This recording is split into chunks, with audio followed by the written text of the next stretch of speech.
They're racing immediately. But a champion becomes a legend. Caviar wins it again. Yes, yes, yes. Wins the Everest. Glen Boss wins another big one. Who's the boss? Adam Peacock here, Glen Boss over there. We're back with another great guest, and it's a punting special this week because we've got so many great races, and Kingsley Bartholomew is joining us. And before we fully introduce Kingsley, Bossy, great to see you again. And look at us, huh? Yep. We're at the Inglis complex in the west of Sydney, southwest of Sydney, where they sell the horses.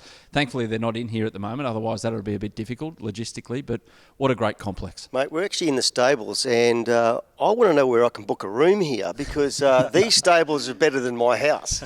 They're magnificent, but this whole complex is crazy, crazy good. Yeah, the Riverside Stables, we've got the hotel, we've got the actual sale ring where all the action happens, especially at Easter time and all around the place. But Kingsley's with us as well.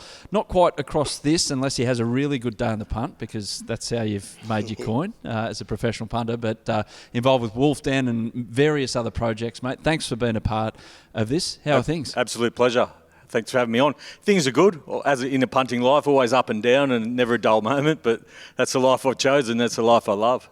Do you like the guy next to you? Was he good for you when he was riding? He was, yeah. Sometimes he was good, sometimes he was bad. I'm not gonna wrap him too much, but no. He, plenty of winners, obviously. Absolutely. I'm interested because, like, as a professional rider, like, I never punted. Like, a lot of them had a bet in the days, but I was never interested in it, Kingsley. So, because it's one of those things I thought I would never be involved. But since I've retired, it's something that's really interests me because I'm talking to people who are betting, whether they're with corporates or amongst each other, and I find it such a fascinating realm because I've never been involved. So to have you on here and someone who's done it all their life, I'm really interested. It's the puzzle that keeps on giving, isn't it? And I've been doing it for 25 years, and you've never worked it out. If you think you've got the game sewn up and you're having a really good run, it's got a way of just whacking you back down and pulling you back down to earth. And I've got the mentality always that I'm losing. Even if I'm going through a good run, I always think I'm losing because I always got to keep learning. And there is so much you can learn all the time, and just you just got to keep working at it. Otherwise, I always say if you're winning too much, it'll just bring you back to earth, and it's got an amazing way of doing that. So you're the ultimate pessimist, are you? I'm the most positive person in the world, but realistic. Yes, realistic, because I know it just puts me in a frame of mind where it just makes me work harder if I always think I'm up against it. Well, you see those blokes. How many stories you see blokes that go like amateur punters, right? They go and they win 10 grand or 5 grand, well, not that much. and then go and knock it off the next week because they think because they up their bets, they think they're smarter than what they really are. Yes. It's like going to the casino, having your first bet and it wins. It's can be pure luck or whatever, but they start doubling up, and next thing. It brings them back to earth. But staking is such an important part of punting. People get so focused on the horse and what horse am I going to back, but actually to be a successful punter, you have to be a good gambler. You have to understand odds, and you have to get the best price, and you have to get your staking right as well. If you don't have those two things right, it doesn't matter how good your form is, you're going to lose. We'll get into that in detail and some of the great days you've had, some of the not so great days. Sorry to bring back bad memories, but before we get rolling, a big thanks to our sponsors here on Who's the Boss, AirTouch, airtouch.net.au for all your remote control, if you want to put it that way, air conditioning needs. So you're out of the house, Bossy. For instance, in here, I think they've got the AirTouch. It's nice. It's nice in here. I really enjoy it. But back at home, you can just click it right now and say, "I'm coming home in 2 hours. Just cool the house down for me, please." When I walk in there on your phone. Well, Adam, it doesn't matter whether it's summer or winter. My house is exactly the same because I just keep it the perfect temperature all the time. So the outside factors don't even bother me. And like I said, I can be coming home from golf or where I'm coming to get off a plane, Kingsley, and I go, well, I need the house to be a bit cooler. I just go do, and it's done. By the time I walk in, perfect. AirTouch. Beautiful. It's the best. If I'm back at a few losers, the heat goes up. It doesn't matter what it's on. It feels like it's 38 degrees in there. Kingsley, you can just get on your phone and just adjust and go down. If you're feeling your temperature rise... How low can you go? I can go pretty low, don't worry. You're at Ascot Race 9 on a Saturday and it's like, it's 43 degrees in here for some reason. Anyway, we'll get to some winners as well later on, but want to have a crack at an opinion first up. I like your thoughts on this as well, Kingsley, because the Melbourne Cup, we all love the Melbourne Cup, especially Mr. Three-time winner over there. Absolutely a race that defines a career in many respects. So take the split. It's our kind of bang. Have an opinion. Don't even think about it. Al Riffa. 59 kilos, favourite for a Melbourne Cup Bossy. Take the split on this one. That's a good bet. No, I don't like him. He's an interesting runner because he was never regarded as a staying type, but he's had 2 runs over the staying trips and has won. He won the Irish St. Leger, in a really good gallop and ran away from it, and he looked really impressive. But when you look at all the European horses who have had 55 kilos and above, I think one of them's run second in history and one's run third, and the rest are just down the track. So he's going to have to do something really, really special to win. If it's anything like last year's race where there was probably 8 horses who were badly ridden and it was a up race, and the 100-to-1 shot wins, it was probably a bad race regardless, but on the ratings, but there was 8 horses that probably should have won those, so bad rides. We might get that year again. But I don't think so, because we've got horses like Sir Dillis and who I think are proper horses who are in really good form. So he's going to have to be a proper horse to win with 59 kilos over the 2 miles. That's my opinion. Where you got him marked, Kingsley, our riffer? Long. Yeah, I'm not against $6. Yeah, no longer than $6. But they're so well backed. We see Deauville Legend started $3.50. Fame Game. There's been about 8 of them come out. Started favourite. Not one of them's won, I don't think. Vauban twice as well. But I'm with Bossy. The weight, and also the fact that he isn't going to come here with a lead-up run as well, I think is a big negative for me. But I'm really focusing on the Cup this year. I'm on the King Zone. I'm doing a 4-part special where I'm trying to back the winner down at the corner of the card to win $1 million. I've never backed the winner to win $1 million. And in the first episode, I go through the factors that I'm using to identify the winner. And I'd love to get Bossy's opinion on what he looks for, not in particular horse, but in general. What would be the 2 factors that you would sort of identify in trying to pinpoint a Cup winner? Yeah, we'll get into that for sure, because We'll get into it now. Go for it. Yeah. I mean, I would always start running the Cup's running one. So my mind would be, okay, let's go and look for the next one. So, and then 6 months out, I'd be really dialed in to. I'd be looking for definitely the Europeans, right? So I'd start making phone calls to some of the trainers over there, what's coming over, and then you'd identify them. Then you'd look through their runs, and I'd always look for the horse that was like the immature one that was running well at group level, but not winning. But you could see the potential to, like a horse. One that Sir Dragono was one. Okay, he won. I identified that horse very early, saying, Jesus is a good horse. He was being badly ridden, in small fields against some very good horses, and he was being badly ridden. I thought, Jesus is a good horse. He come over here, bought by Aussie Kerr and the like. And I said, this is a Cox plate. It won a Cox plate. And he was actually very unlucky in that year's Melbourne Cup. He missed a start, got 8 pairs back further than wanted. And remember one broke down? Huey Bowman was one on, it broke down. It was started to come back through the field, home turn. I actually collided with him as I was coming through and ran 4th. So I was looking for those type of horses, Kingsley, that I thought, I can just see a little bit improvement in you physically, and you run against the best and you're getting beaten 2 or 3 lengths, but no one's talking about you. It's one of those races where everyone has a system. Yeah. Weight is a big thing. Yep. That was another key. Absolutely. So those are my 2 factors. Have you worked out the Melbourne Cup, do you feel? Not yet, I haven't. No. No, but in general I'm putting a lot of work into it this year, and I'll tell you in about how far away are we now? 6 weeks. Can I tell you? Yeah, I reckon it's one of the easiest. 6. I reckon it's one of the easiest races to work out. I'm going to be ringing you. What was it last year? Listen, I know, but generally, as my 9-year-old daughter got it. When I did my form for the Melbourne Cup, okay, I went, boom, half of them gone. Yeah. Will not run the trip. Haven't got the class. They're there making up numbers. Their ratings don't even suggest they can win. Okay, and then I'd have 12 runners left, and I'd go through that, and I go, nah. Then I'd focus on 6, and it got down to like a weight for age penalty kind of thing for me. Then you know what I mean, and then I'd concentrate on those 6, and they were there. And for me, it becomes such an easy race to work out. Where like an Epsom Handicap or a Doncaster, they were harder races for me to work out. You've got form colliding everywhere. Acceleration is very important for me now. Yeah. If you can combine acceleration with weight, I think you're on the right track.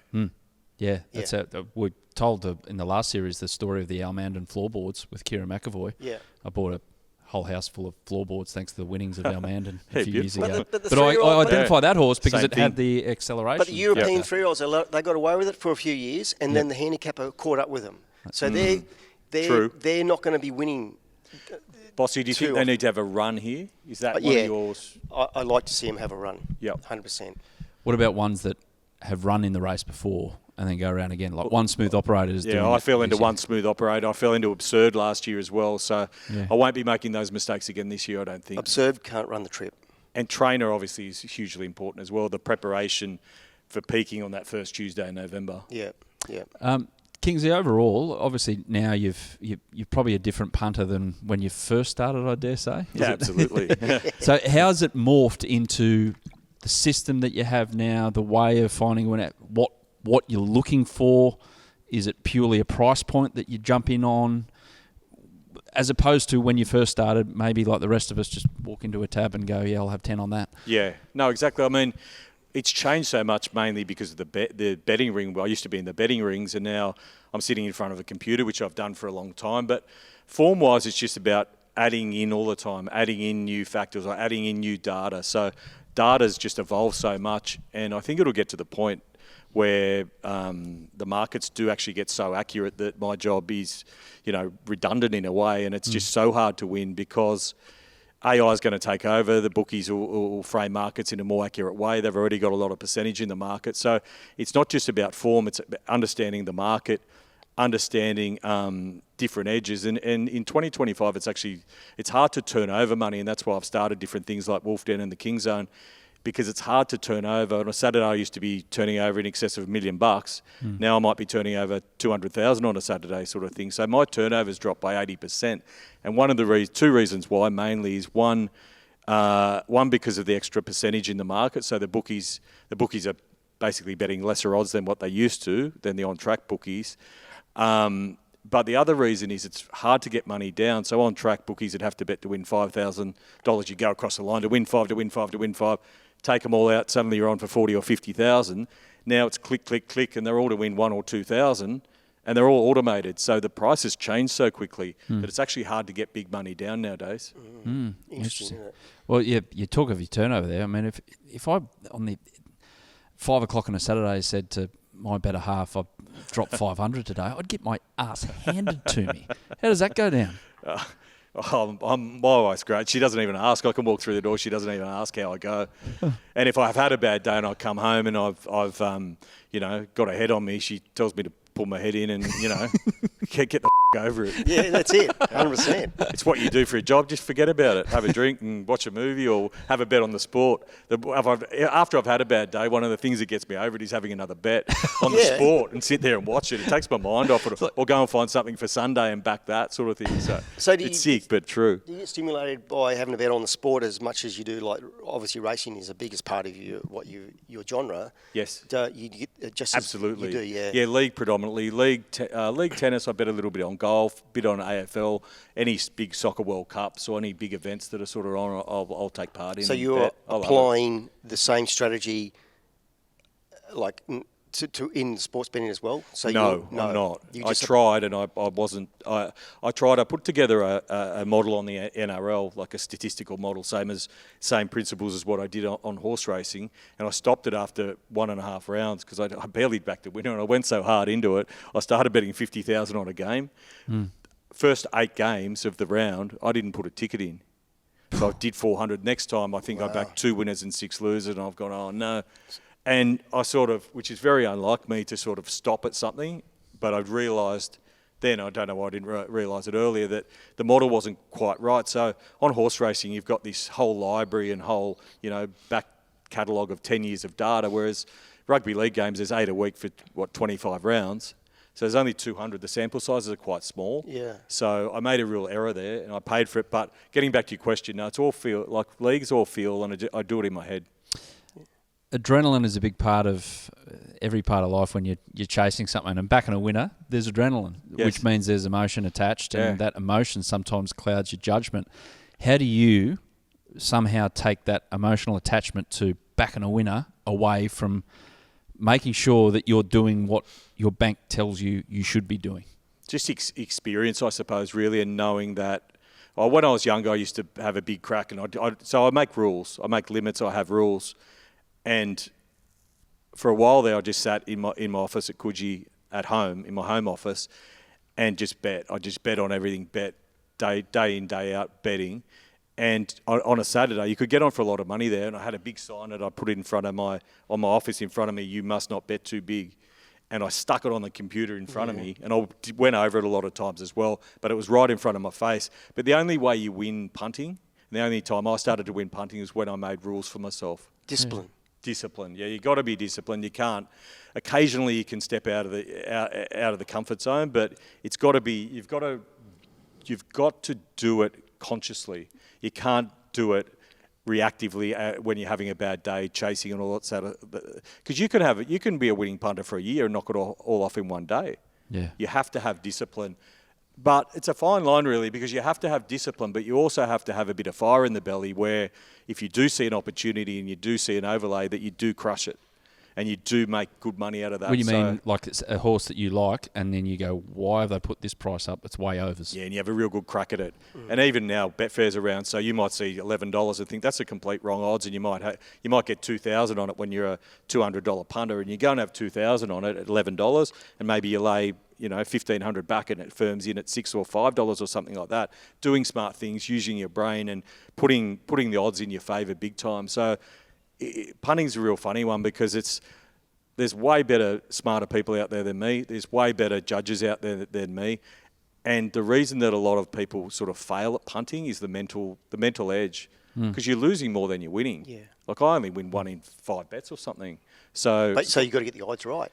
You got to have enormous belief in yourself to keep coming back and keep showing up. And that losing run, and you're getting low, and you got all the bills coming in, and you got to manage that. And you have to have enormous belief, like anything though. I mean, when you're riding, you'd ride 1 in 5 winners sort of thing. I suppose. Yeah, if you retire and you've got a strike rate of 15%. Yeah, it's a pretty good career. That's a great career. You know what I mean? So you're winning. You're only winning small percentages, right? Yeah, it's a lot of rooms to cover the air touch if you've got a 15%. But you've got to make sure they hit the target. Freaking big house. The right target. But Bossy, what about yourself and the interaction? Obviously, jockeys have got to really, really watch themselves when it comes to betting, because they're the ones that get accused of a lot of things if things go wrong or whatever like that. And there has been famous cases of it happening in the past. But has anyone come up to you after a big race day or something like that, and they've had a good win on something of yours, and they've actually told you that they've won more than you actually won on the big race? Oh, for sure. I mean, definitely. There's been a lot of instances like that. You win a Cox Plate or you win a Donny, and someone's seen it.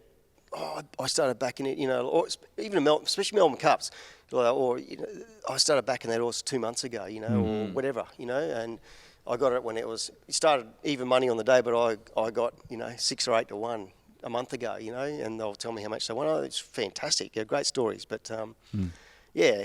Sometimes there's a little bit of mustard or sugar on it, because they're a bit fired up. But did you cop a lot of abuse out there from punters, or you found they were all right on track? Generally, very good. You did cop abuse, but yeah, you just kind of just ride with it. I used to say, off the duck's back. Well, I know exactly what you would have said back. Well, I had a couple of good lines to say, be very careful, I might be your landlord, things like that. But, but I used to love it, though.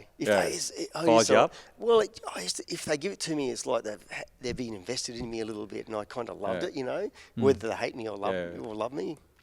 There's that famous scene in I reckon it's Lock, Stock and Two Smoking Barrels, where the guy gets a little carried away and he gets done over in that poker in the boxing ring, and you see him, his soul leaves him, and he's walking around, he's like that after it, he's wondering what the hell's going on. He's done his ass, he knows that guys are going to be after him.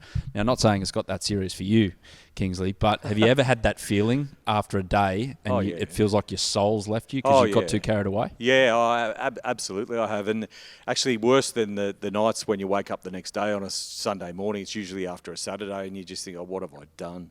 What have I done? But then you just got to pull yourself back around and reset, work out where your bank is and move on and pick yourself up, and learn from it.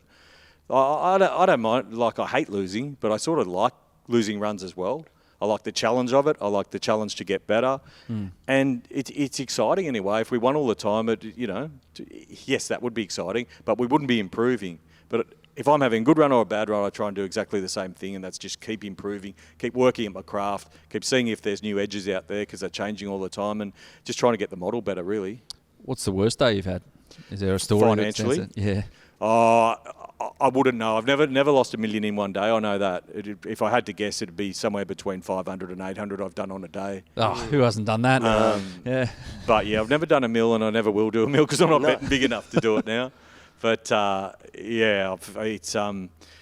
sometimes it's just back in the day, not so much nowadays. You just sort of free fall, and if you're betting on, every race, every state across Australia on a Saturday, suddenly you can get in for 200, 300,000 before you know it, sort of thing.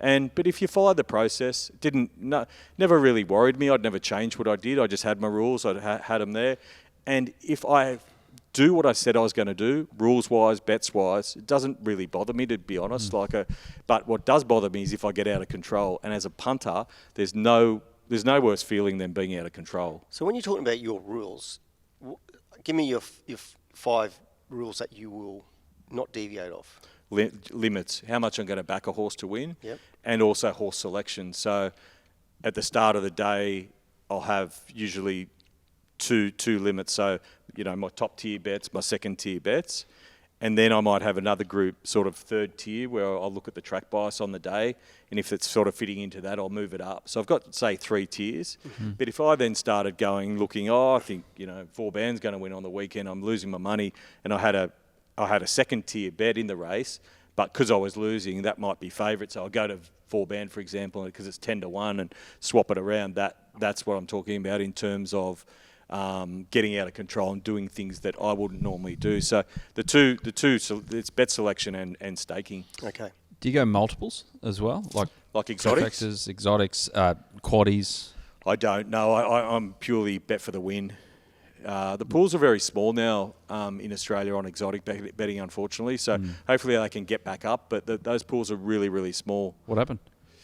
Tab didn't put any effort into sort of promoting the product. They were very focused on fixed odds, and they're making a lot of money out of fixed odds, and the pari-mutuals just continued to dive. But I do believe that they're focused on it with Gil coming in, and they're going to really try and push it up. So I'd love to see some seeded pools, things like the pick sixes and the old superfectors where you pick the first 6 in order. Punters love them, the quaddies. If they can seed some pools and get the corporate money even coming into those pools, because the corporate money's taken a lot out of it as well. They bet, the TAB product, and none of it goes back into the pool. So I'd love to see that the corporate hold on exotics in particular, and win pool as well, go back in, because it's so good, so important for the funding of racing. It is, yeah. Absolutely. And younger people probably will gravitate towards that because all they look at is the it's number. the lotto ticket. Yeah, well, that's what I mean. They look at that number. Quaddie's a lotto ticket. Yeah, and they go, well, I don't have to spend a lot of money, and I might get lucky. You know what I mean? Yeah. So, I can see a real thing for it. This is from a personal perspective, and it's nothing against our female viewers and listeners. It was just something that I'm accused of from time to time. Yeah. Is it fair to question one's manhood if you're back for the place? Not if it runs second or third. I don't care. Exactly. You can question anything if you want. If I'm collecting, I don't care. But if it's way overs, why not? Yeah. Like Well, if that's you what back I one thought. that's run second or third at 8-1. Well, that's what I thought Place. about Magic Time last week in the Manikato. I thought she couldn't win. Yes. Or probably couldn't win, but she's definitely going to run top 3. Yeah, I was against Magic Time, but more from a win perspective, yeah. Because she was going to get back on the fence and need luck at the Valley, and they often do run home for second or third. I think there's horses that are better bets for a place than they are for a win, and that's a classic example. Best day. Come on, give us the horse that means the most. Have you got a Best poster of a day. horse that's like, put a kid through school or university, or put an extra room on your house or something? Well, Black Caviar was very, very, very good to me. The biggest bet I've ever had was on Black Caviar, but it's not the biggest win. The biggest win I've had on a horse was Shocking. In the Melbourne Cup? Yeah, in the Cup. Yeah, wow. Your mate, Corey Cup. Brown. Corey Yeah, Brown yep. was the biggest. The biggest result I've ever had was on the Roosters in the 2018 Premiership. I just kept backing him, and I won over 6 figures on that. Was that the one where they got the dodgy 6 again call against Canberra? No, that was the Melbourne Storm game. Oh, that was the Melbourne Storm game, yeah. Where Cooper was injured and came he was back. too, that's right. Yeah. I've got my years mixed up. But shocking. How did you find it? Why did you just go, all in on it? Backing up fit from the Lexus, I think. Mm-hmm. That's right, on the Saturday. And he went through a winter campaign, right, which is a really good blueprint for... Sun on the back in Queensland. Well, no, it's been a very good blueprint for horses that have a really good winter in Brisbane. They have a very short spell, but they've got a lot of residual fitness, and they go down to Melbourne and they just fire through Melbourne. There's a lot to be said for that. But yeah, he sat 3 wide the breeze. He's a beast. Mark Caviar was on fire back then. Yeah, he was too. Yeah. But he sat wide. It was a huge win. It was just sat wide. Down in the weights as well. So weights backing up, and also Mark Caviar were three main reasons. And I was pretty confident he'd run the 3,200. How do you celebrate? Like buy yourself a Happy Meal or something? Like Happy Meal or something? Bet on sport. That's it. So you don't even get to just unwind and. I mean, I may have gone out for dinner. You know what? I lost on the day. What? I had 52,500 on Shocking at $11. Won 525, and I lost on the day. Wow. So my biggest result on a horse, I lost on the day. That's amazing. Yeah. Because there's just so, I mean, there's, 9 other races at Flemington, and we know how many meetings there are on Melbourne Cup Day. I just mustn't have put another ticket in a lot of the time. I must have been betting big. Yeah. I remember that. I remember your biggest bet, your biggest result, you lost on the day. That's amazing. What an idiot. I wasn't going to say it. I wasn't going to say it. Bossy, like, you can point towards this. Like, we've got Cup Carnival time. Should you, where's a jockey's head at the race after they win a big Group 1? We've got some great races this weekend. Head might be spinning, but especially when we get to Everest, Caulfield Cup, Cox Plate, Melbourne Cup. Yeah. I mean, the currency is still the same in the race after, and us mug punters are trying to find a winner still. But you've seen the human element of it, like jockeys in there. It's happened to me. I've won a Melbourne Cup and then ridden in the next 2 races because it's race 8 in a 10 race program. What's going on? And honestly, don't remember riding the next 2 races. And one of the races I actually did win after the Melbourne Cup. Yeah, right. And I don't remember. Yeah. I actually had to go back to watch the replay to actually physically remember riding in that race. Oh, wow. Yeah, because your feet don't your feet don't touch the ground. Yeah. From the time you go past the winning post, you just overcome with emotions and physical changes through your body that you've never felt before, and you're rushed. By the time you get back, you talk to Letzi. Next thing, you're in a press conference and you don't even remember weighing out for the next race. And next thing, you're on the back of a horse, and next thing you get the barriers, and you got still people going, "Oh, fucking well done," and you know what I mean. And then you're in the barriers, all of a sudden you go, "Holy, what just happened to the last 40 minutes?" Yeah. Because it's just like, wow. Next thing you're in a race, and it's over as well, and you think, me, what just happened? Because you're still trying to comprehend what you did an hour ago. It was like Kingsley the day he lost 800 Yeah, when he walked through the door. Yeah. So what's for dinner? Yeah. It's always after the Melbourne Cup. It's always Adelaide, and you generally haven't backed the winner of the Melbourne Cup. I just go straight to Adelaide, put it out of my mind, and go. Off to Perth. Yeah, here we go. Just another race. On that thought, though, that they're still paying out the same currency, regardless of where you're trying to find a winner. Have you got a thought on, is it Metrop, provincial, country? Does it get easier the further you get away from the big smoke, or is it better with the exposed form in the city? It generally, the wider you get, the better it gets. And now in 2025, the way the market's structured, they bet the same percentage on Forbes on a Monday as they do on the Melbourne Cup. It's all around that 120 to 125% markets of the bookies frame, and it doesn't really change. So, yeah, Monday racing is easier to find a winner, and it's also there's bit better value there because the bookies don't quite, the form's not as exposed, and the bookies don't really put the time and effort into framing the market at Forbes on a Monday as they would at Melbourne Cup. It's a lot easier, and everything for them's just computerised now, so their computers wouldn't sort of churn out as correct information as what it would on a Melbourne Cup. So that's the good thing about betting nowadays. Are those country meetings, you can get decent money down if you're betting to win $1,000 with 10, 20 bookies. But back in the day, you used to have to get on the light plane and fly out to Wagga or wherever it may be to get any decent money down. Do you ever do that? I did for the carnivals. It was a lot of fun, actually. Fly up to Grafton or get out to Wagga or wherever it may be. Yeah, I miss those country carnivals. I try and get out there when I can. It was huge. Huge. They had a massive ring out the back. I remember as a kid, everyone, all the owners you go and ride for through that carnival, they'd go there loaded up with cash because they knew they could get on. And that's not that long ago, No. Kingsley. You know, we're only talking 10 years ago, 5 years ago, that they were, probably even 5 years ago, they were going there with a lot of cash to get on. And the country bookies have a go too. I'm always surprised when I went there how big they bet. They'd really have a go, but it's died now. There's not many around. They're probably still, well, I don't go anymore, but I think they'd probably, the country carnivals probably still get 10, 15, 20 bookies there, I guess. But yeah, need to get back to them. It's hard for racing administrators to keep everyone happy because there's so many participants, there's so many layers, there's so many stakeholders from trainers, jockeys, owners, breeders, farriers, vets, punters. From a punting perspective, what would you tell a racing administrator about where it's at the moment and just be careful of? Turnover. Yeah. It's all about turnover. So I mentioned before, my Saturday turnovers dropped from $1 million to 200,000. Why? Because of just the way that it's structured. So it is a difficult job, but turnover is the most important thing. And to have turnover we had COVID where it spiked, obviously. After that, it's sort of coming down and it's leveled out a little bit. I saw Queensland had dropped sharply, but we need competition in the market. And we're lacking competition. What do you mean by that? Every bookie has the same tax structure. So there's a bookie who better had to buy out Top Sport, run by Tristan and Lloyd Merlihan. Extremely competitive bookies, wanted to bet the professional punter, bet low margins, and they're on the same tax structure as a sports bet or a tab. So I think that to bring competition back into the marketplace, we need different tax structures for different bookies, sort of thing. If you want to bet lesser percentage and more competitive prices, you should be paying less tax than if you want to put up 2 rolls under everything and not be competitive in the marketplace. So I think it is on the edge. It is on the edge because there are not many professional punters left now. There used to be a lot. A lot of them have gone overseas. They're not interested in the Australian market. 1, because the pools are too small, and 2, because it's too hard to turn over money, fixed odds, because we're not allowed to use any robotics.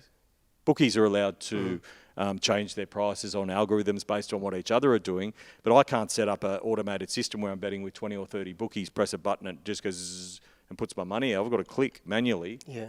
So it's hard to turn over money. The other thing I think is extremely important more important than the professional money, is keeping the recreational punter engaged in the game. Yeah. And I think that is being lost a little bit. And the reason it's being lost is because they're losing their money too quickly. Taxes have come in, the POC tax has gone up, and people are losing their money too quickly. People need to feel like they're a chance of winning. Most people don't mind if they lose a little bit, but you've got to have those days where you win to keep yourself engaged in the game. Yeah, it's a tricky one, Bossy, because the financial lifeblood of the sport is actually through the punter. Absolutely. Without them, we have no sport. Yeah. So it's something that has to be addressed, and maybe these people need to be talking to the punters. The people who are the people who are on the ground, the boots on the ground, and ask what do we need to change? What do we need instead of just take? You've got to have something. And it needs to be a fair playing field as well. Like if I want to have a bet on sport, for example, I can't get on. Like there's no minimum bets on a lot of these jurisdictions as well. So I think one body has to control a lot of it, and the same rules have to apply across the board. Even complaints, like, without going into too much detail about certain bookies not paying out, there is a sort of an issue in the market where they're asking for bank statements and phone records and all these things. And nowadays, if a bookie doesn't pay you as a punter, you don't have a great leg to stand on. You might ring Northern Territory, and it's often a 1 or 2 year wait for your case to be heard. Wow. And that leaves you with going to a lawyer. If you go to a lawyer, well, it's going to cost you 10 or 20 grand. They might only owe you 5 or 6. So there's a certain small number of bookmakers who would be making really good revenue about withholding funds. Jeez. I didn't know that existed. No. Something I learnt. Anyway, let's get back to some really basic more lighter stuff. topics. Lighter topics. Yeah, but it's necessary. It's a topic that's necessary, It's really important because what it does, it comes back to turnover. It reduces turnover, and those people, the recreational punters or the people that love racing, go, I'm not going to be in it. This is too hard. Yeah. I finally had a winning day, and now I'm struggling to get paid. Okay. Favourite jockey? the one you trusted the most? Jimmy Cassidy. Yeah. Jimmy was my favourite jockey because he was such a good judge of pace in a race. He'd just take off. Yep. And, if the pace was slow, he'd go to the lead and catch me if you can. Great tactician. He taught me, he was one of my great mentors, and we're great friends, very, very close. Jimmy, throughout my career, he'd say, when people, jockeys, they'd come back and tell you what they did after the race? Jimmy'd tell you, he said, watch this. And he'd go out and do something. So he'd plan it pre? Oh, yeah, and he'd go and execute it. And his biggest thing, he said, mate, he gave me some of the great advice through life. He said, live and die by the sword. And he said, the worst decision you will ever make is the one you never make. So that was his mantra. How he rode. That's how and he did not give a f***. Yeah. Like, if you got it wrong, he went, oh, well, at least I tried. Yes. No, you know what I mean? But at least I did something. Yeah. He was that type of person. I loved him for that. Yeah. Favourite horse? Black Caviar. Yeah. Yeah. You got the picket. You were there for all the picket fence, the whole picket fence. I went over. I saw her in Ascot. Wasn't that a day? Yeah, I when he put the whip away myself at the 50. I thought I'm going to pay for my holiday here. 60. I can't remember what I backed it to win, 60 or 80,000, and I had about 200 on. And when he sat up, I remember watching it on the thing, and the arse fell out of my pants at about the 50. I rode at work one day. Oh, did you? I rode her work I told him the story. I didn't know it was her. I rode her work at Caulfield. I rode her on a course proper gallop. And I was actually just taught in a Trumbie a week ago. And I reckon I said, mate, I reckon I was doing about 75 kilometres an hour on this damn thing. It was the fastest I've ever been on a horse. But I said, I couldn't believe how long I was in the air. Just to feel that power and speed. So the feel was very different for you? The fastest horse I ever rode. Yeah, wow. The fastest horse, but not by a little way. By a long way. She was incredible. So you would have got off and gone, ooh. No, I got off and I said to Moody, I said, what? I thought I found a champion. Yeah. He said, oh, you think you'll win it? He was taking the piss. He said, do you think you'll win the maiden? I went, I'm going, are you f***ing telling me this is a maidener? And I'm telling everyone at Caulfield that morning I found a champion. But I was to ride, she'd won 6 out of 6 and I was to ride her in the Manicato. She had 51 kilos. Trumbie couldn't ride 51, so I was booked to ride her. I didn't know. But she tore a pectoral muscle that morning after the gallop, so I never got to ride her. But when you say to feel that absolute raw power and speed was incredible. She actually won that race at Ascot with I think she tore a back muscle. She was a rider. She had a lot of things going on, mate, all the time. She's so big. Big and powerful. Yeah, and filled your This bank. is Moods. When she galloped, this is Moody every time she galloped. No, I'm serious. He'd go, is it over? Is it over? Yeah. No, he was tortured. Yeah, because she was about prone to it. Absolutely. Hardest horse to catch? Oh, hardest horse to catch. We all have that one where we go, today's the day. I'm going to fall into it again, and invariably it wasn't. Swift Falcon probably is the one nowadays, which I've done a lot of money on. Yeah. The Swift. Yeah, always dissed up short odds, and I fell into Swift Falcon plenty of times. But those horses that get back in the field, they often keep putting them up short because they run good sectionals and come home, and then the bookies put them up short again, and you fall into them a lot. Bogey track? No, not the farm. I'd say I find Randwick quite hard. Oh, really? I find that there's different lanes at Randwick. And depending on just with the drainage, so I used to love Rosehill and Caulfield. Just used to get on the bunny, barrier 1 or 2 leader. Just used to go like a horse like Regal Roller straight to the front, and would just keep going. But I find Randwick lanes 1 no good, 2's good, 3's bad, 4's good, and so it's quite hard to sort of read. Is that fair dinkum, Bossy? Did you find that when you were riding there? I think because rail movements had a big part of that, and when you talk about track bias, rail movements create bias. Yeah. And I tell you, Kings, what happens too, so race 1 will be run, and generally they're the lower rating races. So those horses aren't capable of overcoming any sort of track bias. So you'll come back and they swoop, and then the next trainer goes, mate, they're swooping today, you can't ride the fence. And so you're bound to unless you've got big kahunas, to say, mate, the fence is fine. Yeah. So what happens, they're like sheep all of a sudden. And then swoopers start winning because all the jockeys are swooping. When really the reality of it was the track on the inside was actually not that bad. We saw it with Winks and in the Winks, Via Sistina and Aliana both got up the fence. They were getting off the fence that day, and James just came up the fence and did what you're talking about. Well, good horses overcome biased. That's the thing. So when you look at the first two or three races, you generally look at, like in Sydney, you're looking at a high weight and a benchmark race. Yeah. They're country horses at best, right? Racing in the city. So you cannot judge the track pattern on those particular horses. And you shouldn't. And then Jimmy was he was the greatest attribute. He said, mate, I couldn't give a shit about track bias. I just rode the horse how I wanted to ride it. Yeah. He goes track bias. And that's how he, so. That's how he did it. That's how he did. Is there any info that is undervalued? I got a theory about the wind direction. I think that should be more publicised for a punter on the morning of a race, during a race day. All of those things. I don't know. You could tell me if I'm talking absolute cod shit. But. I think it's a definite advantage if you have someone on track and telling you if there's a big headwind. But things can change as well. It can be a big headwind for races 1, 2, 3, and then it switches around, sort of thing. But I think as well, not just on the day, but I think there's a lot of advantage understanding the way the track played afterwards and finding winners out of that meeting, based on what you know at the end of the race meeting, where you can make a level decision based on sectional times and all that sort of stuff to find winners coming out of that meeting. I think is a really good point too. I've found race meetings where you thought there was a real, like a headwind or a real biased. I'd be looking for horses that ran well against the bias. And then I'd be making calls that's the horse. Yes, exactly. I'd be going, that's the horse that's out of that meeting or out of that particular race. It ran super. It faced the breeze, especially at Caulfield or something. They're facing the breeze and they're still there with 100 or 50 to go and they tire. That's the horse. So and you can work it. It can be a disadvantage, but if you look at it the other way, it can be a real big advantage. Yeah.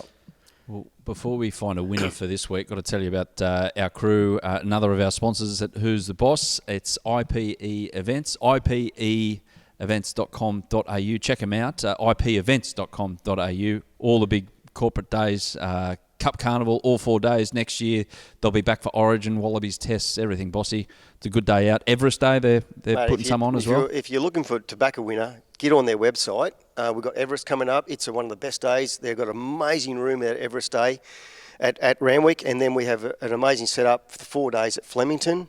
Huge, and the food's good, the entertainment's good. I'm there, of course. But no, if you want a really good experience at the races or at a sporting event, get on the website ipeevents.com and don't miss out. Yeah, exactly. Great crew. You'll get looked after. And don't forget our socials as well, at Who's the Boss Pod. We've, of course, got it all over YouTube, but also Instagram, TikTok, Facebook. I can't believe we're on TikTok, but we are. Thankfully, we're not dancing, but at Who's the Boss Pod to check us out and share all the great stories that we've got from our great guests. And share around this because Kingsley and Bossy are going to tip us a winner or two for this weekend.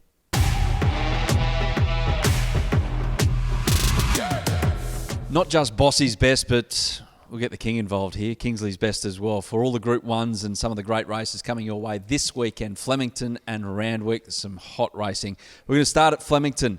2,000 metres, Turnbull Stakes. Always a great guide for the Cups. Also a great race in its own right. Glen Boss, which way are you going? Yeah, I find this is a moving day. I used to call it the unofficial start of the spring. The Turnbull Stakes. Obviously, Via Sistina, she's... even I think she's 240 or something like that, So rarely you get that price about her. Absolutely. But she's vulnerable, I reckon. I think Antino in the Mackay Devo was unbelievable. His sectionals, what he ran, and what he's capable of doing after that. I think he's a horse that can win. Aliana was equally as good. But the only thing I have about Aliana. How far will Chris Waller go with her in the prep? Because she looks really light. She still looks a bit foaly. There's not much after the girth with her. So I just don't know how deep they'll go into the prep because he thinks that she's the next superstar. So you know what Chris is like. He'll protect her. So I'm not sure. And Sir Delius has got the profile of a really good horse. So this is no pushover for her. So you'd be brave to take short odds about her winning Via Sistina. So you've got Antino for the upset? I think Antino's he's more than an upset. I think he's on the cusp. He could win. Yeah. Kingsley, how do you see it? Yeah, quite similar. What worries me about Via Sistina in this race is there's a lack of pace, early pace. So I think Golden Path will probably lead. I think Sir Delius will come across and maybe sit second. And what worries me about Via Sistina is how she sprints off slower tempos over distance, over 2,000. We've seen a sprint off a slow tempo over 1,400, but not so. We saw what she did in the Cox Plate over 2,000 off that really fast tempo that Pride of Jenny set. So 240 seems like unders to me. Both Aliana and Antino getting to their right distance now. Fitter and getting to their right distance. Chances for sure, but if that tempo isn't fast, it's going to be, not great for them. Sir Delius, I'm a massive fan of Sir Delius. I think he's a star. Yep. He'd be my tip. Yeah, absolutely. Yeah. Yep, for Timmy sure. Clark, who's an amazing judge, he said this is probably the best horse I've ever ridden. Oh, wow. Yeah, Like, wow. that's a massive... There you go. And Timmy, I respect him. He's a great judge of a horse. He's ridden some stars. So for him to say that, that's a big one. Big tick.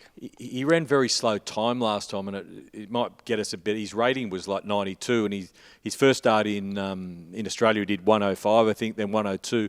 His last rating was 92. That was a really slowly run early and late sectional, so it might mean we get a better price. There you go.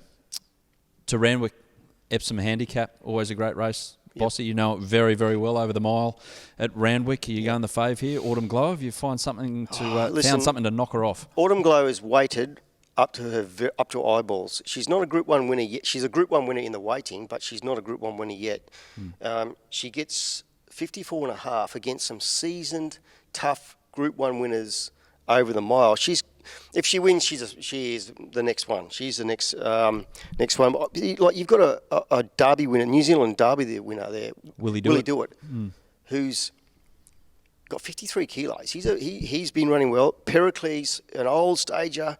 I know he's weighted up there, but he was gifted a race the other day. But you know what you're going to get. And there's another one at really good odds, Bossy, El Costello, that you don't mind the look at. I tell you, this horse is bubbling over. His first run was good.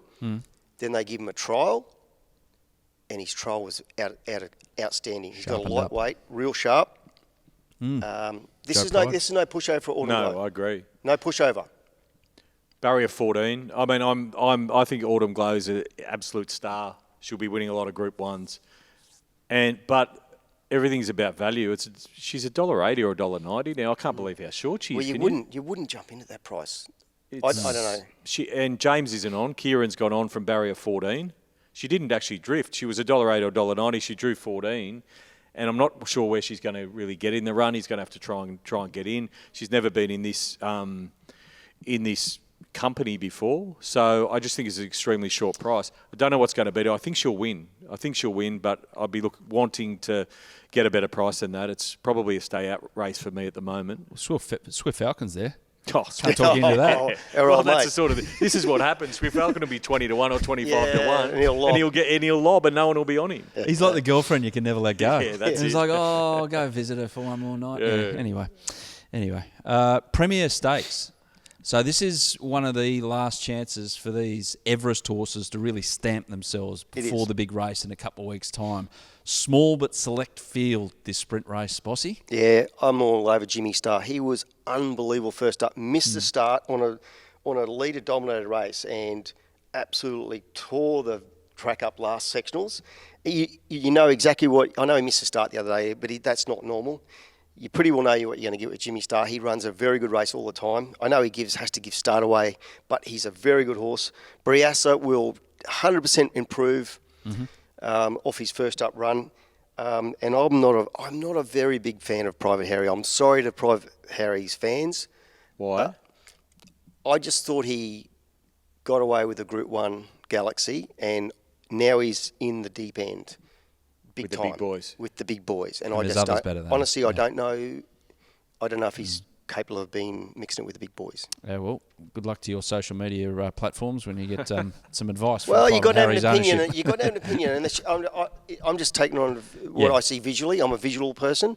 I thought I know he over-raced first up, but I thought he just got found out. There you go. Fair enough. And you got nothing personally against Nathan Doyle or Timmy Clark or anything like that? Mate, I'll be the first one to stare and cheer if he wins, but I'm just against him.